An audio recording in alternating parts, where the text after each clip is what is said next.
Le seul moyen de gagner plus d'argent en étant employé, c'est de créer différentes sources de revenus. Parce que plus tu as de revenus, plus tu vas gagner d'argent. C'est tout simplement mathématique. Et c'est ce que j'ai fait personnellement quand j'étais employée. Ça fait maintenant uniquement 2 ans que je ne suis plus employée. Et avant ça, tout en étant employée, tout en travaillant 40 heures par semaine, parce qu'en Suisse c'est 40 heures, eh bien j'ai créé plusieurs sources de revenus. Et c'est ce qui m'a permis, notamment quand j'ai été licenciée, c'était pour des raisons économiques, de ne me pas retrouver dans une situation délicate, une situation où déjà je n'avais rien à faire, ou une situation où je n'aurais pas eu d'argent, où j'aurais dû drastiquement baisser mon niveau de vie, parce qu'en fait j'avais créé toutes ces différentes sources de revenus. Donc je vais t'expliquer ici les revenus que tu vas pouvoir toi développer en étant employé pour gagner plus d'argent, pour pouvoir t'enrichir, pour pouvoir investir plus et surtout pour pouvoir avoir un meilleur niveau de vie. Mais avant qu'on commence, hi besties et bienvenue dans un nouvel épisode. Si tu apprécies mon contenu, n'hésite pas à t'abonner à la chaîne YouTube, au podcast, à mettre un petit 5 étoiles ou un petit pouce en l'air si tu apprécies cet épisode et on commence tout de suite. La première chose que j'ai créée lorsque j'étais employée, c'était un business de bonnets chauffants sur Amazon.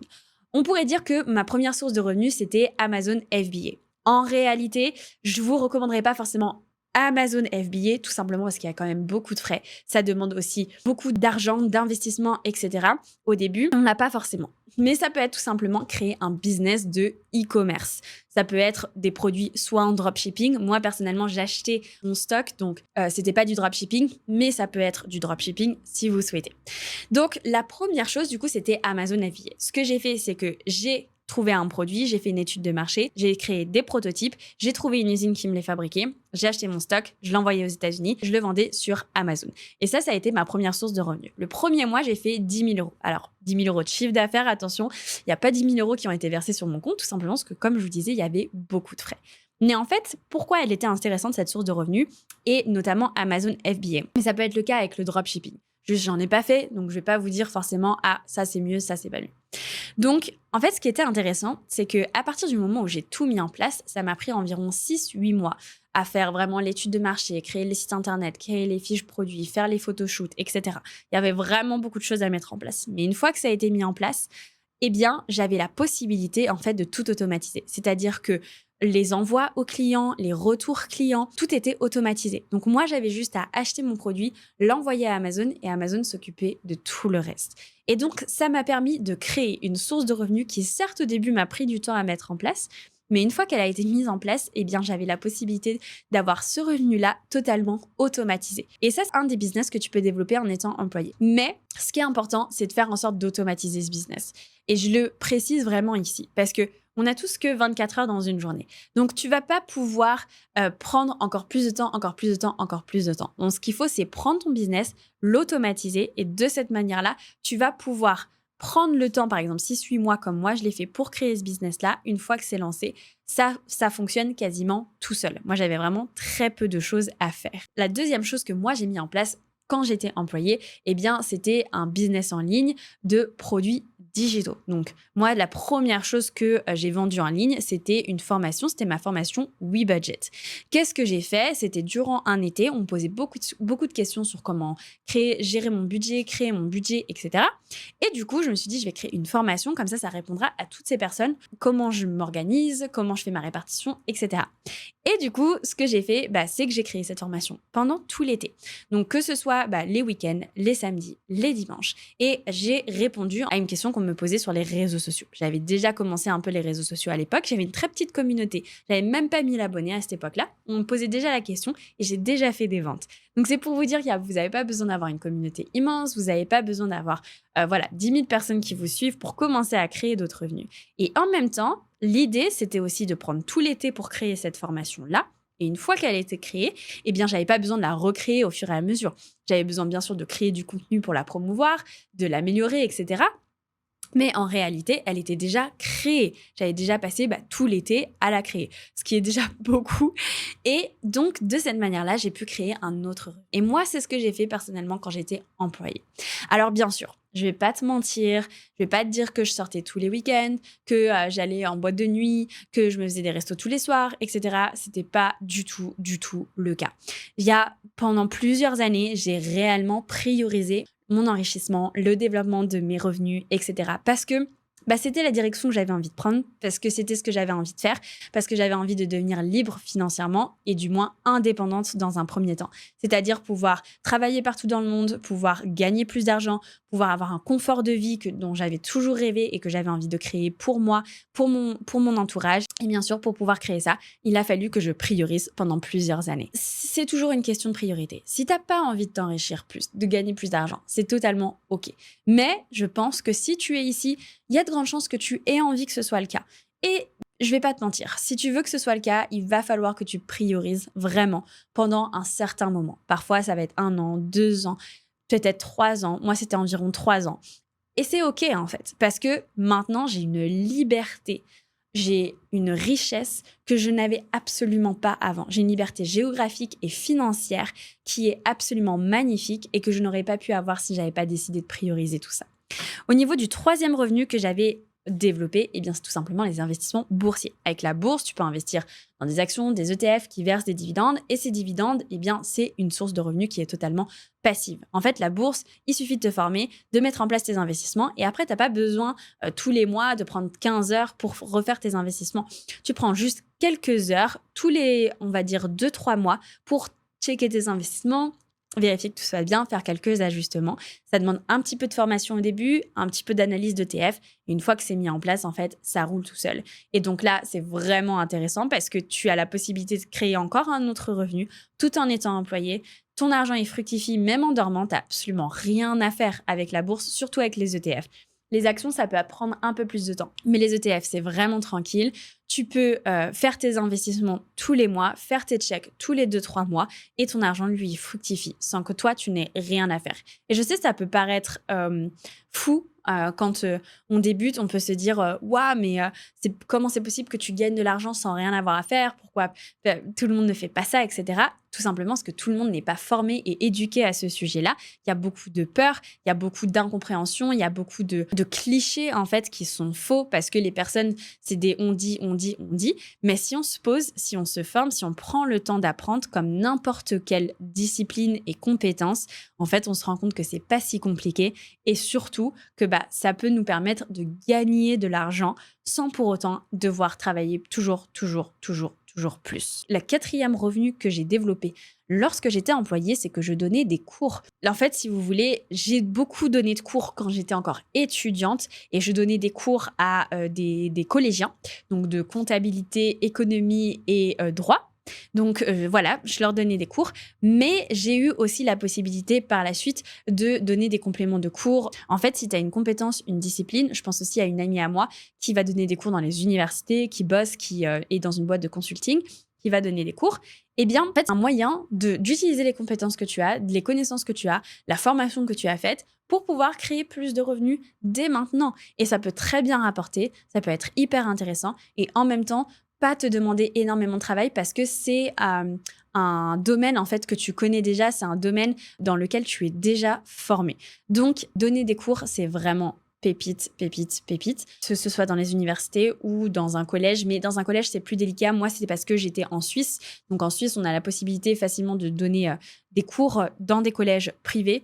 Mais du coup, sinon, ça va être plus dans les universités ou en ligne, si tu parles une autre langue, par exemple. Bref, tu peux donner des cours de tout. Donc, profites-en parce que c'est un très bon moyen de générer plus de revenus sans pour autant que tu aies besoin d'apprendre une compétence de dingue. Parce que je sais que maintenant, voilà, on est beaucoup dans l'achat de formation. Je veux apprendre ci, je veux apprendre ça, je veux me former sur ci, je veux me former sur ça.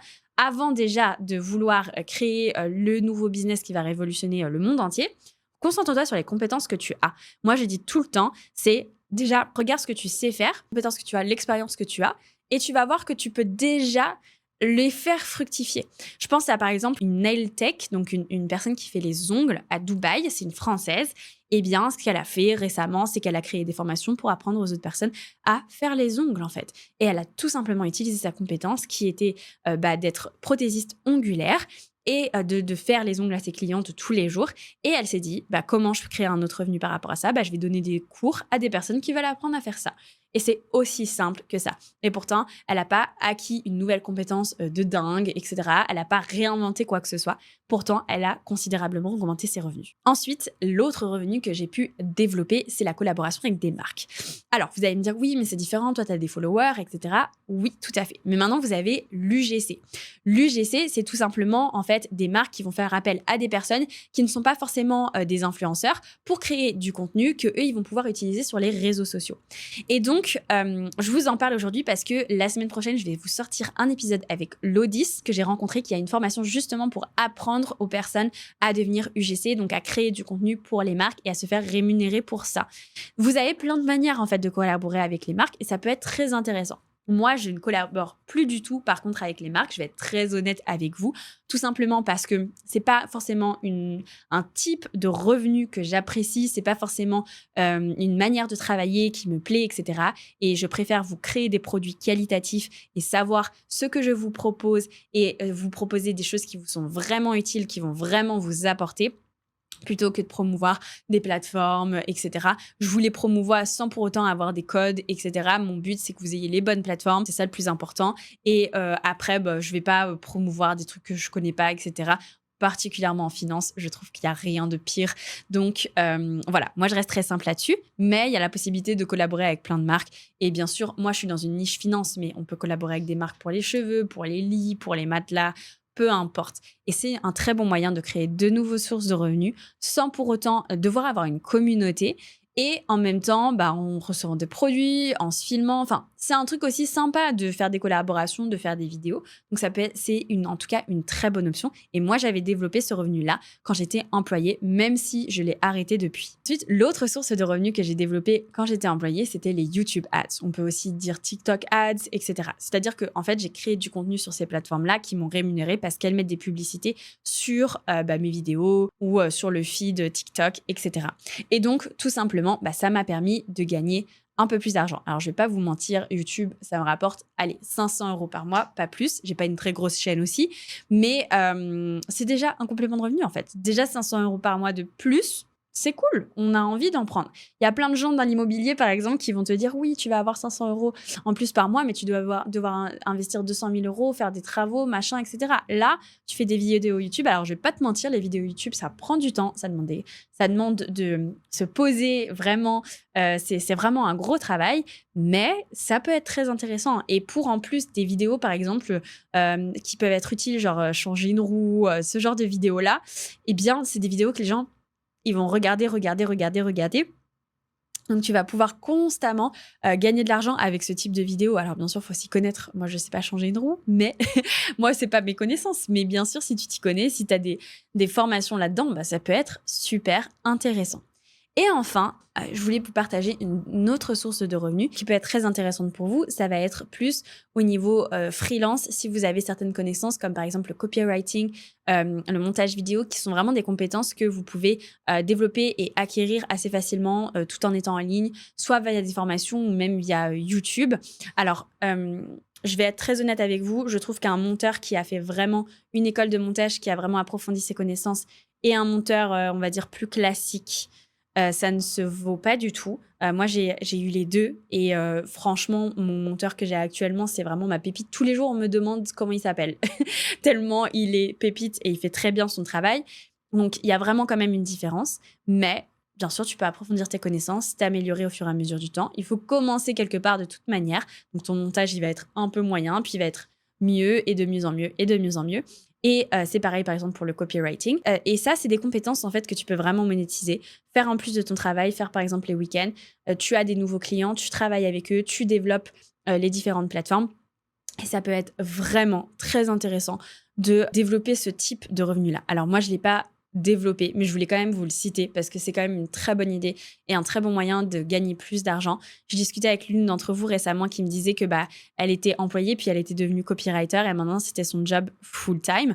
Donc il y a vraiment des opportunités là-dedans, il y a vraiment des besoins là-dedans. Moi, je sais que dans le copywriting, c'est vraiment une compétence qui est très spécifique et où j'ai besoin d'aide, j'ai besoin d'une personne qui soit compétente. Par contre, ce qu'il faut, c'est vraiment être compétente et faire en sorte de faire de mieux possible parce qu'il y a aussi beaucoup de gens qui survolent un peu les connaissances et là, pour le coup, ça va être dur de trouver des collaborations sur le long terme si tu n'approfondis pas en fait vraiment tes connaissances, ta manière de travailler, que tu n'ajoutes pas ta touche, etc. Parce que ce que l'on recherche en fait quand on fait appel à un copywriter ou à un monteur, c'est qu'il y ait une touche, c'est qu'il y ait une réelle expertise. Voilà, c'est tout pour moi. J'espère que ça vous aura donné des idées pour développer plus de revenus, pour gagner plus d'argent. Oui, j'ai réussi à faire ça tout en étant employée. Oui, je vais pas vous mentir, j'avais une vie sociale qui était moins élevée que celle que je peux avoir maintenant, mais je regretterai absolument jamais, jamais, jamais d'avoir pris ce temps-là parce que aujourd'hui j'ai une qualité de vie que j'apprécie tellement, pour laquelle je suis extrêmement reconnaissante et que je n'aurais pas pu avoir si j'avais pas décidé de créer ces différents revenus tout en étant employée, c'est-à-dire tout en gardant une sécurité et une solidité financière, en développant ces revenus jusqu'à ce que ces revenus puissent me permettre d'être indépendante financièrement. Je vous dis en tout cas à la semaine prochaine pour une nouvelle vidéo. J'espère que ça vous aura plu et je vous remercie d'avoir écouté l'épisode jusqu'à la fin. Ciao, ciao.